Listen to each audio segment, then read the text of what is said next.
Hi నమస్తే, welcome to KK news. మరి ఈరోజు చెంగిచెర్ల 1వ నంబర్ వార్డు బింగి జంగయ్య వస్తుంది. బింగి జంగయ్య కూడా ఈ 10 సెంటర్ల మీద కంప్లైంట్ పెట్టుకోవడం జరిగింది. నోటీస్ కూడా ఇచ్చిండు. దానిపైన కమిషనర్ కానీ మన టీపీఓ టీం కానీ టీపీఓ వాళ్ళు కానీ పట్టించుకుంటలేరు. అక్కడి నుంచి ఇక్కడ వరకు దాదాపు ఒక 10 సెంటర్లు అక్రమ కట్టడాలు స్టార్ట్ అయినాయి. ఇట్లా సెట్లు కానీ అక్రమ కట్టడాలు కానీ మనం చూపిస్తూనే ఉన్నాము. అవి పుట్టగొడుగులాగా వెరుకుంటూ పోతూనే ఉన్నాయి. ఎలాంటి రెస్పాన్స్ లేదు. ఇటు కమిషన్ కానీ అటు టీపీఓ టీం కానీ ఇప్పుడు కొత్తగా వచ్చిన టీపీఓ మేడం కూడా దృష్టి తీసుకొస్తున్నాము. ఆమె కొత్తగా వచ్చింది కాబట్టి సో 10 మడిగలు వేస్తారు. ఎలాంటి రెస్పాన్స్ లేదు, పర్మిషన్ లేదు.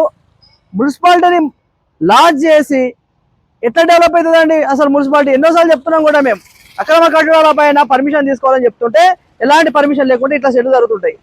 ఇక్కడ ఉన్న కార్పొరేటర్ కూడా బింగి జంగయ్య గారు కూడా తన కూడా దీనిపైన యాక్షన్ తీసుకున్నాడు. అయినా కానీ మున్సిపాలిటీ వాళ్ళు పట్టించుకుంటారట. నేను అడిగినా కూడా మన దగ్గర నోటీస్ కూడా ఉంది. ఆ నోటీస్ ఇచ్చినా కానీ పట్టించుకుంటారట. మరి ఎందుకని దేనికోసము మరి మున్సిపల్ కమిషనర్ కానీ టీపీఓ కానీ ఎందుకు మౌనం? ఇట్లాంటి అన్యాయమకరం కట్టడాల పైన విచ్చలవిడిగా షెడ్లు కానీ ఏది కానీ మనం విపరీతంగా వెరుకుంటూ పోతున్నాయి. ఎన్నిసార్లు మనం చూపెట్టినా కానీ ఎన్నిసార్లు మనము అక్రమ కట్టడాలు చూపెట్టినా కానీ ప్రతి వార్డులో చూపిస్తున్నాం మనం కేకే న్యూస్ తరఫున. ఎలాంటి రెస్పాన్స్ లేకుండా అయిపోయింది. కొంతమంది అంటారట ఏం కాదు చేస్తూనే ఉంటాడు, లైట్ తీసుకుంటారట.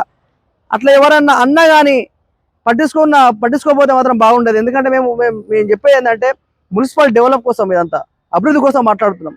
ఈరోజు 10 సెంటర్లు వేస్తుంటే 10 మడిగల మీద మీరు కరెక్ట్ పర్మిషన్ తీసుకుంటే మున్సిపాలిటీ ఆదాయం కోసమే కదా, మున్సిపల్ డెవలప్ కోసమే కదా మాట్లాడేది. మేము దాని విషయం మాట్లాడుతున్నాం కాబట్టి తక్షణమే మేము కమిషనర్ కానీ టీపీఓ టీం కానీ దీనిపైన యాక్షన్ తీసుకొని పర్మిషన్ తీసుకొని కట్టడానికి మేము చెప్పుడు జరుగుతుంది. అదే ప్రకారంగా ఇక సెట్లు మాత్రం విపరీతంగా జరుగుతుంది. దానిపైన లోపల కూడా ఇదే 1వ నంబర్ వార్డు ఇదే రోడ్డుకు ఆడొక సెట్టు, లోపల కంపెనీ అదొక సెట్టు, దాదాపు 10 సెట్లు అవుతున్నాయి. ఆ 10 సెట్లు కూడా వేసి చూపెట్టినాము. ఎలాంటి రెస్పాన్స్ లేదు ఇప్పటి వరకు. ఇది పరిస్థితి. ఇది మీరు దృష్టి తీసుకొస్తాను. దీన్ని యాక్షన్ తీసుకోవాలి. ప్రతి ఒక్కరు చూస్తూనే ఉండండి. Thank you.